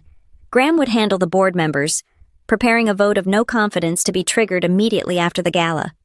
I left the diner feeling lighter than I had in weeks. The fear was gone. The confusion was gone. I drove back to the estate, slipping in through the side door just as the house was waking up. I went to my room and lay down on the bed. I closed my eyes, but I did not sleep. I visualized the ballroom. I visualized the lighting. I visualized the face of Carter Voss when he realized that the woman he thought was broken was actually the one holding the detonator. Twist number 3 had changed the game. I wasn't just fighting for my freedom anymore. I was fighting a war against an invasion. My brother was a traitor, my parents were collaborators, and Carter Voss was the invading army. Tomorrow night, on the stage my grandfather built, I was going to nuke them all. The only thing harder than realizing your family hates you is realizing the man who promised to love you forever is holding the knife. Ethan Ward was the golden standard. He was 36, an investment banker with a jawline that could cut glass, and a reputation for ethical trading that was almost unheard of in our tax bracket. We had met 2 years ago at a charity auction. He bought a painting he admitted he hated just because I said I liked the artist. 6 months ago, he proposed in Paris, on a private balcony overlooking the Seine. It was perfect. He was perfect. My parents adored him. My grandfather respected him. For the last week, amidst the chaos of discovering my poisoning and the corporate coup, Ethan had been my one mental safe harbor. I had deliberately kept him out of it. I told myself I was protecting him. I told myself that once I blew up my family, he would be the one person standing in the rubble with me, holding my hand. I was naive. It was Friday afternoon. The gala was less than 24 hours away. I was sitting in my car parked down the street from my own house, supposedly resting inside. I was actually going through Ethan's shared calendar on my phone. We synced our schedules, a necessity for 2 busy professionals. I saw an entry for 3 in the afternoon. Client meeting, West End. It was innocuous, routine, but something about it scratched at the back of my mind. The West End was not the financial district. It was where the boutique hotels and discreet steakhouses were. And then I remembered something my father had said on the phone to Logan earlier that week, before I started recording them. He had mentioned a final alignment meeting at 3 o'clock on Friday. I felt a cold prickle of paranoia. Surely not. Ethan was rich in his own right. He didn't need my money. He didn't need my position. But paranoia is a survival instinct. And right now, my survival instinct was screaming. I called Dana Klein. "I need a favor," I said, my voice tight. "I need you to put a tail on my fiancé." "Ethan Ward?" Dana asked, surprised. "I thought he was the civilian in this war." "I need to know he is a civilian," I said. "He is meeting someone at the Chase Park Plaza Hotel in 20 minutes. I need photos of who he is sitting with." "I will get my investigator on it," Dana said. "But Violet, be prepared. If you turn over this rock, you might find something that bites." I drove to a coffee shop and waited. I stared at my engagement ring. It was a 3-carat oval diamond. It sparkled innocently in the afternoon sun. I spun it around my finger, feeling the weight of it. 40 minutes later, my phone pinged. It was a secure message from Dana. There were 3 photos. The first showed Ethan walking into the hotel lobby. He looked handsome in his charcoal suit, checking his watch. The second showed him entering a private conference room. The third photo was taken through the glass panel of the door before the blinds were fully closed. Ethan was shaking hands with my father, Dean, and sitting at the head of the table, looking like a cat who had just swallowed a canary, was Carter Voss. I stared at the screen until the image burned into my retinas. My fiancé, my father, my enemy. They looked comfortable. They looked like partners. Ethan was laughing at something Voss said. It was a relaxed, easy laugh, the same laugh he used when we watched movies on the couch on Sunday mornings. My phone rang. It was Dana. "You saw them?" she asked. "I saw them," I said. I felt hollowed out, like someone had reached inside my chest and scooped out all the vital organs, leaving just a shell. "There is more," Dana said. Her voice was gentle, which scared me more than her usual sharp tone. "When you asked me to look into him, I had my team pull the draft of the prenuptial agreement his lawyers sent over last month, the one you haven't signed yet." "I remember," I said. "We were going to sign it next week. It seems standard. Separate assets, separate debts." "It is not standard," Dana said. "I found a clause on page 42, subsection C. It is buried in the definitions of material change in circumstance." "Read it to me," I commanded. "It says that in the event one party is declared legally incapacitated or suffers from a debilitating cognitive condition that renders them unable to manage their estate, the other party, the spouse, assumes immediate and total control of all personal assets, voting rights, and trust distributions, bypassing the usual court-appointed conservator process." I closed my eyes. It was a trigger. If I married Ethan, and then my family successfully painted me as mentally unstable, They wouldn't even need to fight for guardianship in court. I would have signed my life away to my husband. Ethan would control my shares. Ethan would control my trust. And Ethan was sitting in a room with Carter Voss, the man who was buying my company for pennies. He is the lock, I whispered. My parents are the trap. But Ethan is the lock. Violet, Dana said. Do not go home to him. Stay at a hotel. No, I said. The hollowness was filling up with something else. It was filling up with ice. If I don't go home, he will know I know. He thinks he is playing the long game. He thinks I am a stupid, love-struck woman who is losing her mind. What are you going to do? I am going to let him play his hand. I hung up. I drove home. Ethan arrived at the estate at 6 p.m. He came in through the front door, bringing the scent of the cool autumn air in his expensive cologne. He was carrying a bouquet of white lilies, my favorite. Hey, beautiful, he said, walking into the living room where I was sitting on the sofa, staring at a blank wall. He kissed the top of my head. His lips felt like a brand. How are you feeling? He asked, sitting next to me and taking my hand. Your mom said you had a rough day. Dizzy spells. I looked at him. I looked at the man I had planned to build a life with. I looked at the eyes that I thought were windows to a kind soul. They were just mirrors. I am okay, I said, pitching my voice to be soft and uncertain. Just confused. I feel like I'm losing time. Ethan, I looked at the clock and it was noon, and then suddenly it was 4. I don't know what is happening to me. He squeezed my hand. Shh, it is okay. It is just stress. You have been carrying that company alone for too long. It is taking a toll. I am scared about tomorrow, I said. The gala. I don't know if I can do it. You have to do it, he said quickly. Too quickly. He caught himself and slowed down, stroking my hair. I mean, it is important for the family, and I will be right there holding your hand. You won't have to do anything. Your dad has a plan to help you take a step back. A break. We can travel. We can finally go to the Amalfi Coast like we talked about. A break, I repeated. Dean mentioned that. He wants me to take a sabbatical. It is a good idea, Ethan said. Let them handle the business for a while. You just focus on us, on getting better. I looked at the flowers on the table. White lilies. They were funeral flowers. Did you have a good day? I asked. Work was okay. Boring, he lied. Just stared at spreadsheets all day. Missed you the whole time. He didn't blink. He didn't hesitate. He lied to my face with the ease of a sociopath. I missed you too, I said, and in a twisted way. It was true. I missed the man I thought he was, 5 hours ago. That man was dead. I have something for you, he said. He reached into his pocket and pulled out a small velvet box. My heart stopped. Was he proposing again? He opened it. It was a diamond necklace, a delicate chain with a single, teardrop diamond. Wear this tomorrow, he said. It matches your eyes. I let him clasp it around my neck. The metal felt cold against my skin. It felt like a collar. Thank you, I whispered. I love you, Violet, he said, looking deep into my eyes. I will take care of you, no matter what happens. I will take care of everything. I know you will, I said. He stayed for dinner. He ate my mother's roast chicken. He joked with Logan. He talked sports with my father. He fit in perfectly. He was one of them. I watched him from across the table. I saw the way he glanced at my father when I dropped my fork. A quick, conspiratorial nod. She is fading. It is working. I excused myself early, claiming exhaustion. Up in my room, I locked the door. I went to the wall safe behind the wine rack in the basement. I had moved the contents to my room earlier when the house was empty. I plugged the USB drive into my laptop. I created a new folder, the fiancé. I uploaded the photos Dana had sent me, the time-stamped images of him with Voss. Then I uploaded a copy of the prenuptial agreement highlighting the incapacitation clause. Finally, I recorded a new audio log.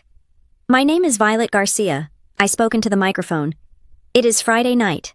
My fiancé, Ethan Ward, is conspiring with Carter Voss and my family to defraud me. He has drafted a legal document to seize my assets under the guise of marriage. He is not a victim. He is an architect.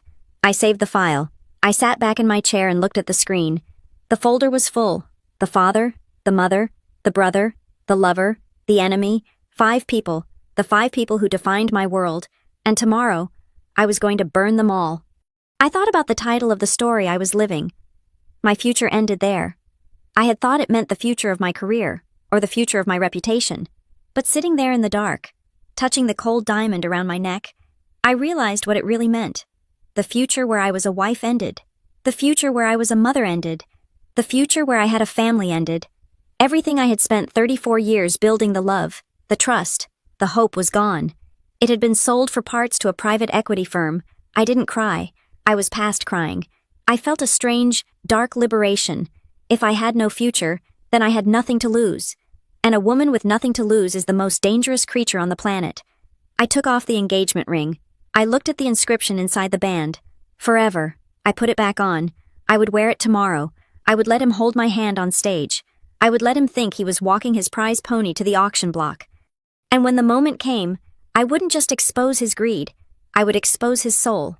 I picked up my phone and sent one text message to Dana. Add Ethan to the list. He goes down with the ship. The reply came back instantly. Copy that. The warrant is drafted. I turned off the light. I lay in the dark, listening to the silence of the house that hated me. Tomorrow, the silence would end. The morning of the gala arrived with the relentless efficiency of a military invasion.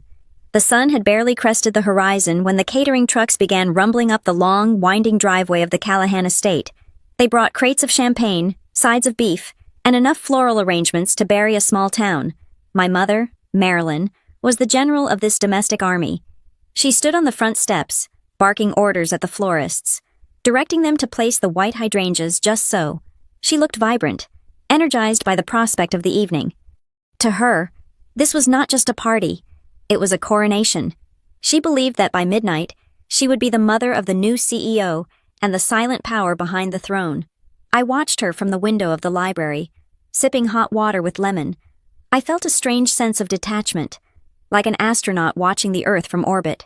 I knew the trajectory of every moving part down there. I knew that the tent being erected on the south lawn was where the overflow guests would mingle. I knew that the podium being tested on the main stage in the ballroom was where my father intended to end my career. I had spent the last 24 hours ensuring that the guest list was weaponized. My parents had invited the usual suspects, the board of directors, the bankers, the local politicians, but I had added a few names to the list through a proxy email account. I had tipped off the business editor of the St. Louis Post-Dispatch. I had sent an anonymous invitation to the head of the state ethics committee. I wanted witnesses. I wanted the people who wrote the history of this city to be in the room when the ink dried. At 10 o'clock in the morning, I walked into the kitchen where my father and Logan were drinking coffee. I made sure my hand trembled as I reached for a mug. I let the ceramic clatter against the granite countertop. "Dad," I said, my voice thin and anxious. "I am worried about tonight." Dean looked up from his tablet. "Worried about what?" "Sweetheart, you don't have to do anything. Just stand there." "The press," I said. "I saw a van parked down the road. If I have an episode, or if I get confused, I don't want them taking photos of me. I don't want to be on the front page looking like a crazy person." It was the perfect bait. It appealed to his vanity and his desire to control the narrative. "I think we should hire extra security," I continued. "Private contractors. Just to manage the perimeter and keep the paparazzi out." Logan snorted. "We have the house guys." "The house guys are old," I snapped, injecting a note of frantic paranoia into my tone. "I want professionals. I want Elliot Rains to bring in his own team from the firm he uses for the hotel. Please, Dad, it will make me feel safer." Dean exchanged a look with Logan. They saw a frightened, crumbling woman begging for a safety blanket. "Fine," Dean said, waving his hand dismissively. "If it calms you down, hire them. Put it on the company card." I breathed a sigh of relief that was entirely fake. "Thank you." They didn't know that I had already hired them, and they certainly didn't know that the team Elliot was bringing wasn't there to keep people out. They were there to lock the doors when the time came. They were there to make sure that once the truth started playing, no one could pull the fire alarm and clear the room. At noon, Elliot arrived. He came in a nondescript van, officially to install perimeter sensors. In reality, he was smuggling in a mobile command center. I met him in the servants' corridor behind the kitchen. He handed me a small, hard drive case. "We are set," Elliot whispered. "I have bypassed the house's internal server. We are running on a closed-loop system, the microphones on the podium, the projector, the lighting rig. I have root access to all of it. If they try to cut the power at the breaker box, I have 3 battery backups that will keep the projector running for 20 minutes. "And the video?" I asked. I brought in a forensic technician this morning, Elliot said. He is set up in the guest house. He processed the raw footage from the hotel, the clips from the Globe camera, and the audio files. He added digital watermarks and cryptographic timestamps.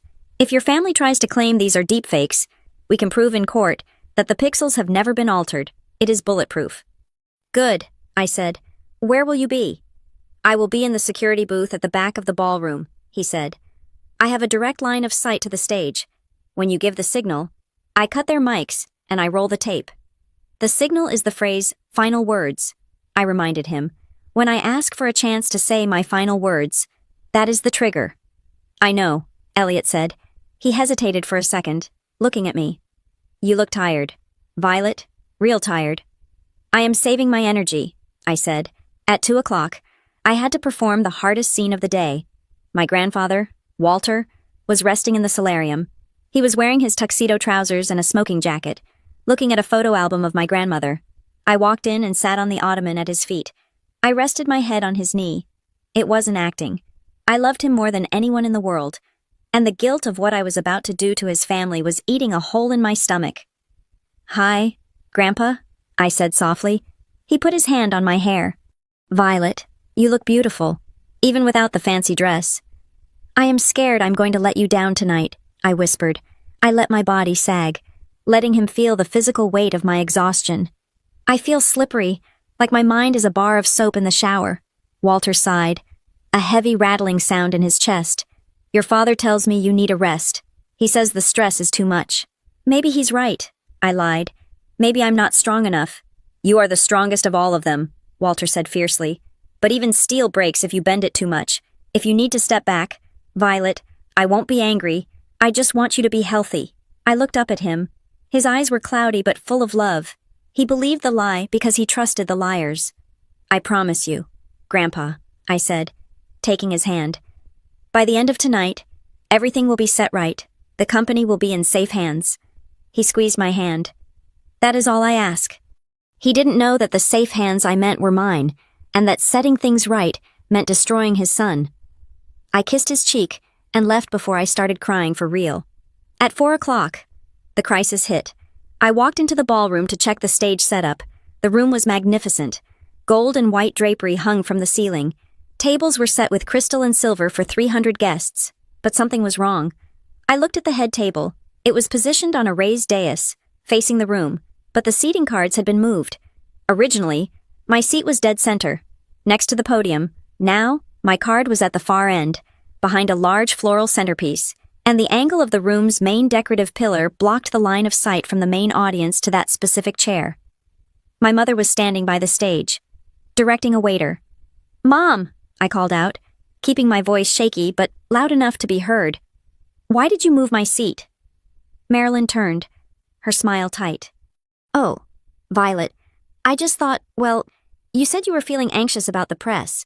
I put you on the end so you can slip out easily if you feel a dizzy spell coming on, and the flowers give you a little privacy. It is for your own comfort. It was a lie. She was creating a blind spot. Just like at the birthday party, if I started to slur my words, or if I passed out from whatever cocktail they planned to give me tonight, she wanted to make sure the cameras didn't catch the details. She wanted to hide the body while the crime was in progress. I suppose that makes sense, I said, lowering my head submissively. You are always thinking of me. Always, she said. I waited until she walked away to check the lighting rig. The moment she was gone, I walked up to the dais. I swapped the cards back. I put myself right back in the center, next to the microphone. Then, I did something else. I took the large floral centerpiece, a massive arrangement of lilies and orchids, and rotated it. Hidden deep inside the foliage, undetectable unless you were looking for it, was a small, high-fidelity wireless microphone I had gotten from Elliot. I didn't stop there. I walked to the green room, the small parlor behind the stage where the family would gather before the speeches. I reached under the coffee table and stuck a second transmitter to the wood using industrial tape. I placed a third one behind the velvet curtains. I texted Dana Klein. The ears are on. We will hear them breathing. Dana replied instantly. I am parked a mile away. The sheriff is with me. We are just waiting for the call. Remember, do not engage until they commit to the fraud. Let them say the words. I went back to my room to dress. It was 6 o'clock. The guests would start arriving in an hour. I locked my bedroom door. I stood in front of the full-length mirror. I stripped off the comfortable clothes, the sick girl costume I had been wearing all week. I showered, scrubbing my skin until it was pink, washing away the residue of the victim. I put on the dress. It was a custom piece, a column of silver silk that looked like liquid mercury. It was backless, severe, and stunning. It was not the dress of a retiring invalid. It was the dress of a queen who had come to behead traitors. I applied my makeup with surgical precision. I covered the dark circles. I contoured my cheekbones to look sharp enough to cut. I put on a dark, blood-red lipstick. I fastened the diamond necklace Ethan had given me. It glittered at my throat. I picked up the small clutch purse. Inside, I didn't have lipstick or a compact. I had the microSD card with the evidence shard, sewn into the lining. I had a backup trigger for the video system. A small fob that looked like a car key. I looked at myself in the mirror. For 34 years, I had tried to be the good daughter. I had fixed their messes. I had hidden their secrets. I had earned money they didn't deserve and covered up sins they didn't regret. I had wanted them to be proud of me. That want was gone. It had been cauterized by a vial of poison and a betrayal so deep it had no bottom. "You are not Violet the victim," I told my reflection. The voice that came out was low and steady. It was the voice of the woman who had negotiated $100 million land deals. "You are the prosecutor. You are the judge. And tonight, you are the executioner." I heard a knock at the door. "Violet." It was Ethan. "The car is waiting to take us around to the front entrance. Are you ready?" I took a deep breath. I let my shoulders drop. I softened my eyes. I opened the door and looked at him with a fragile, tremulous smile. "I think so," I whispered. "Just don't let go of my hand. Okay, I feel like I might fall."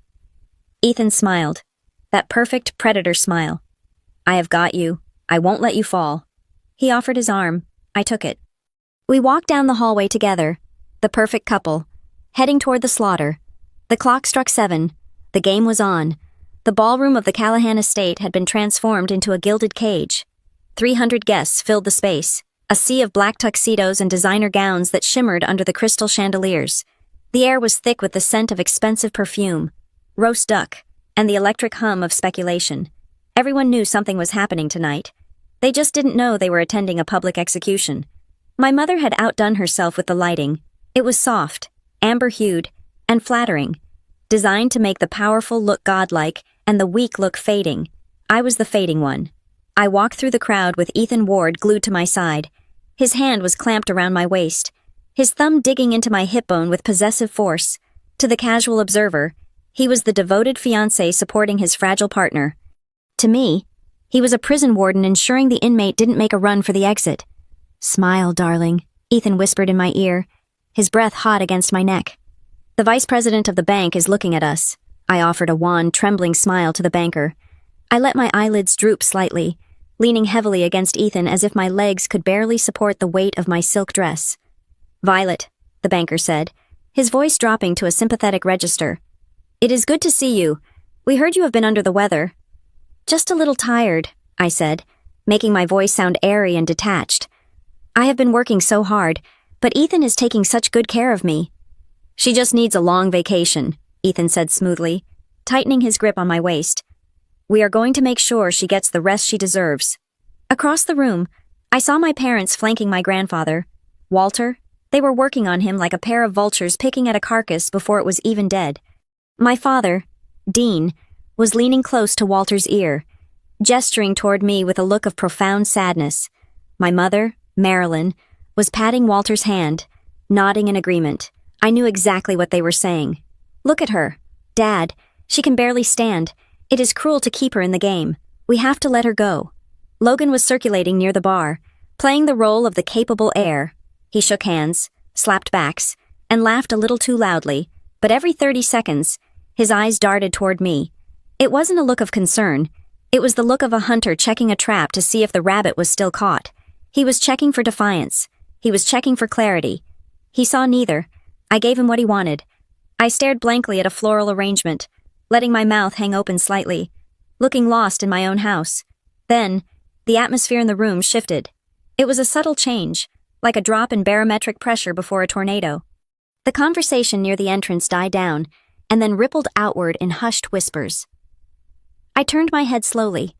Walking through the main archway was a man who had absolutely no business being at a Callahan family event. Carter Voss.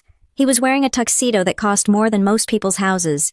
He was tanned, silver-haired, and exuded the predatory confidence of a man who had already bought the building and was just stopping by to inspect the plumbing. He was not on the guest list. I had checked it 3 times. My father did not look surprised. He did not look angry. Dean broke away from my grandfather and walked straight toward Voss. They didn't shake hands, that would be too obvious. Instead, they exchanged a nod, a single, sharp nod of acknowledgement. Voss smiled. It was a smile of ownership. He looked around the ballroom, his eyes landing on me. He didn't see a rival. He saw a line item on a balance sheet he was about to delete. I felt a cold rage crystallize in my chest. Voss was here to sign the papers. They weren't just announcing my stepping down, they were announcing the sale. Tonight. "Who is that?" Ethan asked, feigning ignorance, though his pulse jumped against my arm. "An old enemy," I whispered, letting fear bleed into my voice. "Ethan, I don't feel well. I need to sit down.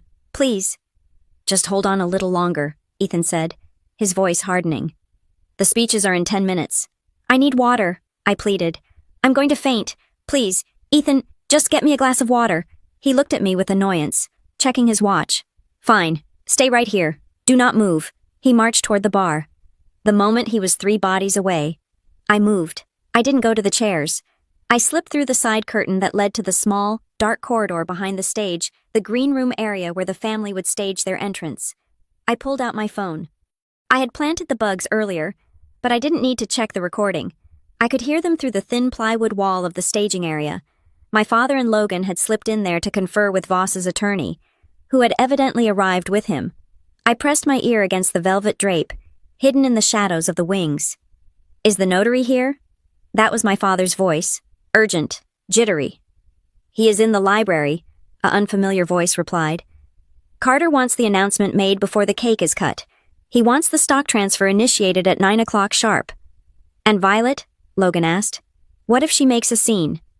"Let her," my father said. I could hear the sneer in his voice. "We have Dr. Eris in the front row. If she starts screaming, it just proves our case. We have the emergency guardianship petition drafted and ready to file. The moment Walter announces the transition, we invoke the medical clause in the corporate bylaws. She is stripped of voting rights effective immediately." "Does Ethan have the prenup ready?" Logan asked. "He is handling her," Dean said. "Once she is declared incompetent, Ethan exercises his power of attorney to sign off on the trust transfer. It is a closed loop. Boys, by tomorrow morning, Blackwater Crest is history, and we are $40 million richer." "And Dad?" Logan asked. "What if Grandpa balks?" "He won't," Dean said. "He is old, he is tired, he trusts us. We will tell him it is a merger to save the company because Violet ran it into the ground." I stepped back from the curtain. I had heard enough. They weren't just stealing my job. They were dismantling 50 years of my grandfather's life, selling it to his worst enemy, and using my insanity as the cover story. They were going to gaslight the entire city of St. Louis. I looked at my phone. The recording app was running. The audio was clear. I sent a single text message to Elliot Rains in the control booth. "Red light, we are live." Then I texted Dana Klein. "Execute." I slipped back through the curtain and into the ballroom. Just as Ethan was returning with the water, I took the glass, my hand shaking genuinely now, not from fear, but from the adrenaline of a soldier about to charge a machine gun nest. "Here," Ethan said, watching me drink. "Feel better." "Much better," I said. I looked at him. "You were right, Ethan. Everything is going to be over soon." He smiled, thinking I was surrendering. "That is my girl." Suddenly, the lights in the ballroom dimmed. A spotlight hit the stage. The murmuring of the crowd died down. My father walked up the stairs to the podium. He looked handsome, authoritative, the picture of a grieving patriarch doing what had to be done. "Ladies and gentlemen," Dean began, his voice booming through the speakers, "thank you for joining us on this momentous evening. 50 years ago, my father, Walter Callahan, laid the first brick of this company." Applause rippled through the room. Walter stood up at his table, waving humbly. "Tonight," Dean continued, his voice lowering to a somber tone, "we face a difficult transition. As many of you know, the pressure of leadership can be a heavy burden, and sometimes, for the sake of those we love, we must make hard decisions to protect them." He looked directly at me. The spotlight swung, blinding me. 300 faces turned to look at the sick daughter. "Violet," Dean said, extending a hand. "My daughter, she has given everything to this company, but recent health challenges have made it clear that she needs to rest. She needs to heal." He paused for effect. "Therefore, tonight, with the full blessing of the board and the family, we are announcing a restructuring of leadership. Violet will be stepping down, effective immediately, to seek the treatment she needs. And to ensure the stability of Blackwater Crest, we are entering into a strategic partnership." He was about to say it. He was about to say, Voss Capital. I didn't wait. I broke away from Ethan's grip. He tried to grab my arm, but I was faster. I moved with a speed that startled him. I walked toward the stage. "Violet, wait," Ethan hissed, lunging for me.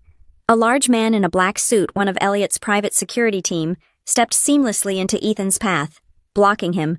I walked up the stairs. My father looked at me. For a second, he looked relieved. He thought I was coming up to hug him and accept my fate. He thought I was playing the script. I reached the podium. I stood next to him. I leaned into the microphone.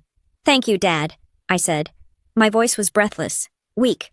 "I just want to say one thing. Before I go." Dean covered the mic with his hand, whispering to me, "Make it short, Violet. Don't embarrass yourself." "I won't," I whispered back. I looked out at the audience. I saw Carter Voss in the back, smirking. I saw Logan near the stage, checking his phone. I saw my mother clutching her pearls. And I saw my grandfather, looking at me with tears in his eyes, thinking he was watching my defeat. I stood up straighter. I took a deep breath. I looked directly at the camera lens in the back of the room, the one I knew Elliot was monitoring. "I would like to say my final words," I said clearly. That was the code. The ballroom plunged into darkness. Gasps of surprise filled the room. "What is going on?" my father snapped, hitting the side of the podium. "Cut the lights back on." "The power is out," I said calmly, my voice projecting in the dark. "But don't worry, we have backup." Behind me, the massive projection screen that had been displaying the company logo suddenly flickered to life. It wasn't connected to the house power, it was running on Elliot's batteries. The screen turned a bright, blinding white. Then, a video began to play. It wasn't a corporate retrospective. It was a grainy, high-definition clip from a security camera. It showed a dinner table. It showed my mother raising her arm to block a view. It showed my father scanning the room. And it showed Logan Garcia pouring a vial of poison into my glass. The silence in the room was absolute. It was the silence of 300 people forgetting to breathe at the same time. I stepped back from the podium as the light from the screen illuminated my father's face. The look of confusion on his face dissolved into pure, unadulterated terror. I checked my watch. 30 seconds. I had 30 seconds before the shock wore off, and they tried to rush the stage. I turned to my father. "You wanted to talk about my health, Dad," I asked, my voice no longer weak, but cold as the grave. "Let's talk about the toxicology report." I pointed to the screen as the image changed to the document from the lab, highlighting the scopolamine compound. "And then," I said, "let's talk about the price tag you put on my life." The screen flashed to the email between Dean and Carter Voss. The subject line, "Liquidation of VG, assets, final terms." The room erupted. It wasn't applause. It was the sound of a dynasty shattering. I looked at Carter Voss. He wasn't smirking anymore. He was pushing his way toward the exit, but the doors were locked. My future ended there, no. Their future ended here. The screen behind me did not go black. It looped, over and over again. The 300 guests in the ballroom watched the same 10 seconds of footage. They watched my mother, Marilyn, raise her arm like a curtain. They watched my father, Dean, scan the room like a lookout. They watched my brother, Logan, pour a clear liquid into my glass with the practiced ease of a bartender. The silence that had fallen over the room was heavy, suffocating, and absolute. It was the sound of a collective intake of breath that no one dared to release. I stepped away from the podium, moving to the side so I was no longer blocking the view. I looked at my father. His face had drained of all color, leaving him a pale, waxen mask. His mouth opened and closed, but no sound came out. The microphone picked up his ragged breathing, amplifying his panic for everyone to hear. "That," I said, my voice slicing through the silence, "was recorded 3 months ago at my grandfather's birthday. But as the timestamps show, it was not an isolated incident." I clicked the remote fob in my hand. The screen changed. It was no longer a video. It was a document, a medical report from Midwest Forensic Labs, blown up to the size of a billboard. For the last 6 months, I have been experiencing memory loss, confusion, and fatigue, I said, addressing the crowd. I saw the bank president staring at the screen, his mouth agape. My family told you it was stress. They told you I was burning out. They told you I was unfit to lead. I pointed to the highlighted section of the report. The truth is simpler. I was being dosed with a synthetic compound containing a derivative of scopolamine. It creates symptoms indistinguishable from early-onset dementia or a nervous breakdown. It makes the victim compliant, suggestible, and chemically incompetent. My mother let out a strangled sob. She reached for my grandfather's arm, but Walter Callahan pulled away from her as if she were made of fire. He stared at the screen, his eyes wide with a horror that transcended anger. Why? I asked the room. Why poison your own daughter? Why destroy the mind of the person running your company? I clicked the remote again. The screen shifted to a collage of financial ruin. On the left, photographs of Logan's gambling markers from Las Vegas. On the right, the threatening letters from the loan shark, Apex Capital. Because my brother, the man they want to replace me with, is $2 million in debt to people who break legs for a living, I said. Logan, who had been frozen near the edge of the stage, suddenly lunged forward. That is a lie, he screamed, his voice cracking. That is fake. She forged it. And to pay that debt, I continued, ignoring him. They needed to sell the company, but they couldn't sell it while I controlled the voting shares. They couldn't sell it while I was sane. I clicked the remote one more time. This was the kill shot. The audio waveform appeared on the screen. This was recorded 2 days ago, I said. In the library of this house. I pressed play. My father's voice boomed through the speakers, loud and distorted but unmistakably him. We need to stop her from going to Dr. Sterling. If he scans her brain and finds out she is fine, we are dead. The guardianship petition requires a diagnosis of permanent incapacity. Then Logan's voice, once the announcement is made on stage, and she melts down in front of the cameras. No one will believe a second opinion. We own the narrative. Then my father again. By tomorrow morning, Blackwater Crest is history, and we are $40 million richer. The audio cut off. The reaction in the room was physical. People recoiled. A woman in the front row covered her mouth. The reporter from the Post-Dispatch was typing furiously on his phone. My father gripped the podium, his knuckles white. He looked like a man standing on the deck of a ship that had already snapped in half.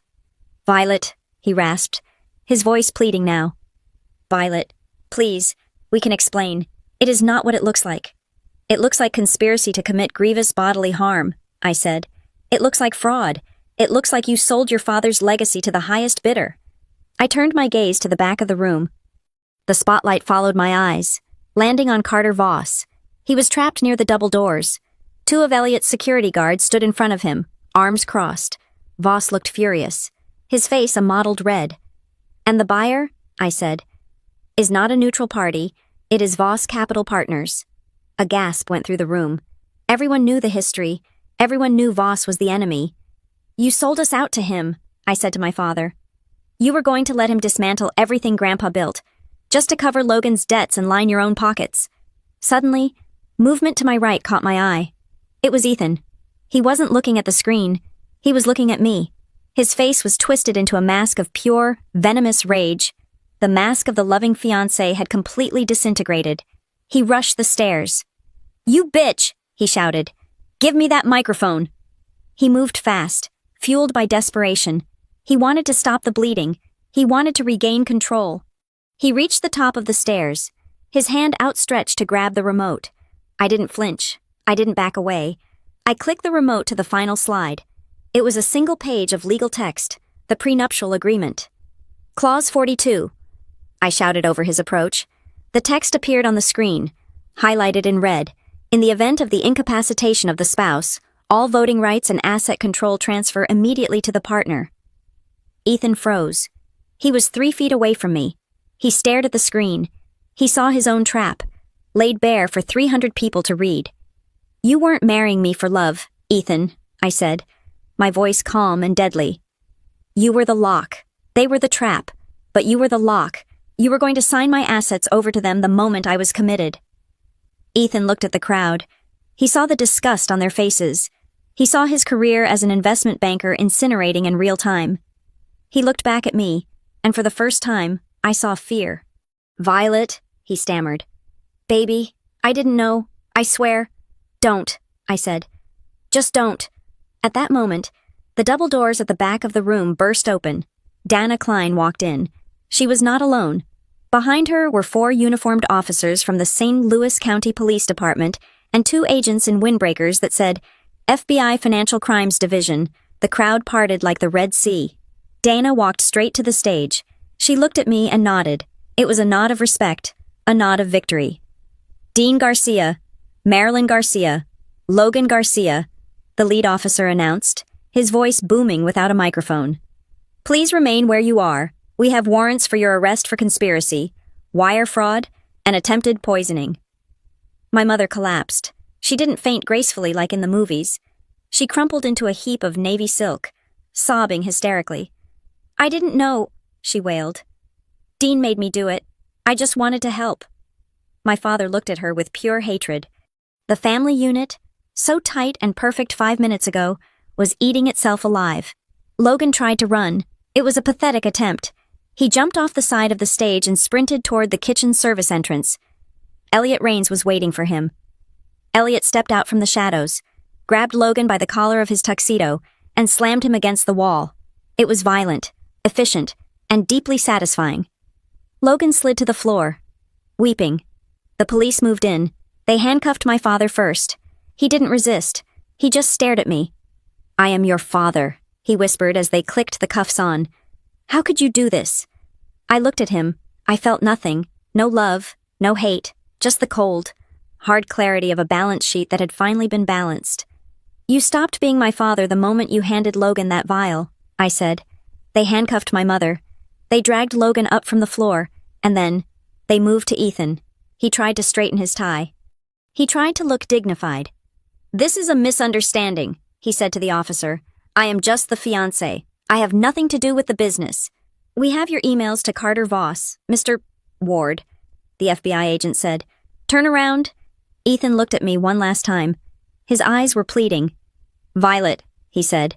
"The prenup, I never signed it. We can fix this." I turned my back on him. I walked over to the table where my grandfather was sitting. Walter Callahan was a statue. He sat in his wheelchair, his hands gripping the armrest so hard his veins were bulging. He was watching his son, his daughter-in-law, and his grandson being led away in chains. The room was filled with the low murmur of shock, the clicking of cameras, and the shuffle of police boots. I knelt beside him. "Grandpa," I said softly. He turned his head slowly.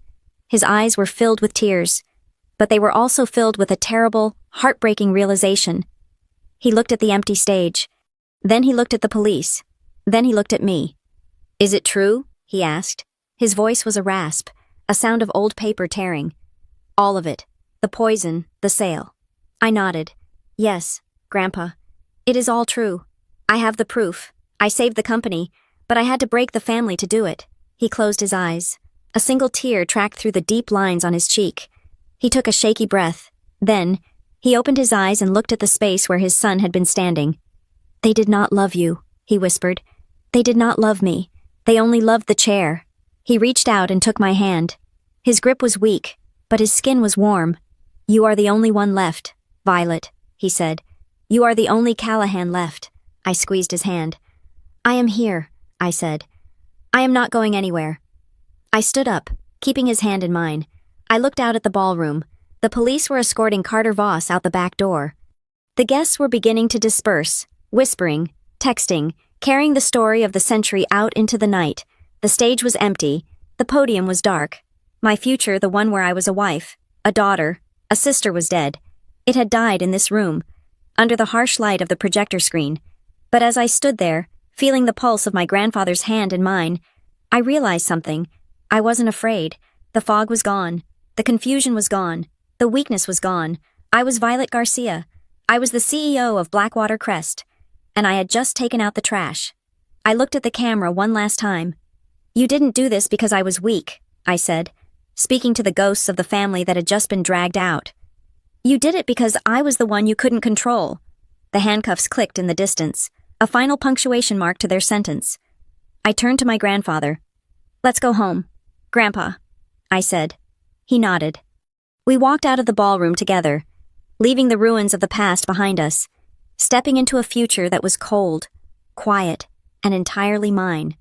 Thank you so much for listening to this story of betrayal and justice. I would love to know where you are tuning in from today. Please drop a comment below and let me know your city or country. It is always amazing to see how far these stories travel. If you enjoyed seeing Violet take down her toxic family, please make sure to subscribe to the Maya Revenge Stories channel. Hit that like button and smash the hype button to help this story get recommended to more people who need a little victory in their lives.